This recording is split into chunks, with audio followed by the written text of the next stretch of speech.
شهر رمضان الذي أنزل فيه القرآن. السلام علیکم ورحمۃ اللہ وبرکاتہ. بسم اللہ الرحمن الرحیم. محترم ناظرین و سامعین و حاضرین، اللہ رب العالمین کا بے پناہ شکر اور احسان کہ اس نے ہم اور آپ کو رمضان المبارک کے مہینے میں عبادت کرنے کی توفیق عطا فرمائی، اور اس کے بعد عید المبارک کا، عید الفطر کا یہ مبارک دن اللہ رب العالمین نے ہم اور آپ کو نصیب فرمایا. عید الفطر مسلمانوں کے لیے خوشی کا اور مسرت کا پیغام ہے، اور انسان کو شرعی آداب کا خیال رکھنا چاہیے.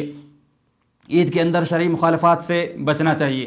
عید کے دن ایک مسلمان کے لیے مسنون ہے کہ وہ غسل کرے، خوشبو کو استعمال کرے، اچھا اور قیمتی یا خوبصورت لباس پہنے، اور حتی الامکان جو ہے خوبصورت بننے کی اور اچھا بننے کی کوشش کرے، عید کے لیے تیاری کرے. جانے سے پہلے کچھ کھا پی لینا مسنون ہے، چاہے وہ کھجور کی شکل میں ہو یا کچھ میٹھا ہو.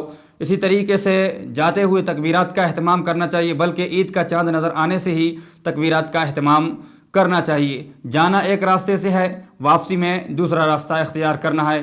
اسی لیے اور اسی طرح سے جو ہے عورتوں کے لیے بھی خاص طور سے جانے کی تاکید کی گئی ہے. شریعت نے حکم دیا ہے کہ عورتوں کو بھی عیدگاہ میں لے جایا جائے. اسی طریقے سے عید کی نماز 2 رکعت ہے. پہلی رکعت میں 7 تکبیریں ہیں اور دوسری رکعت میں 5 تکبیریں ہیں قرات سے پہلے. عید کے دن جو ہے مسلمانوں کو آپس میں ایک دوسرے کو مبارکباد دینی چاہیے، اور صحابہ کرام رضوان اللہ علیہم اجمعین سے جو مبارکبادی کے جو الفاظ ثابت ہیں وہ تقبل اللہ منا ومنکم کے الفاظ ثابت ہیں.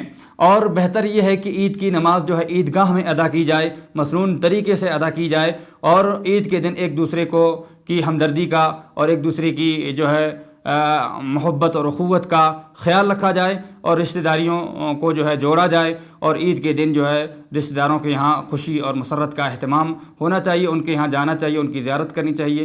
خاص طور سے عید کے موقع پر اپنے رشتہ داروں کو یاد رکھنا چاہیے. اللہ رب العالمین ہمیں عید کی خوشیاں نصیب فرمائے. اقول قولی ھذا واستغفر اللہ لی ولکم ولسائر المسلمین من کل ذنب فاستغفروہ انہ ھو الغفور الرحیم. السلام علیکم ورحمۃ اللہ وبرکاتہ.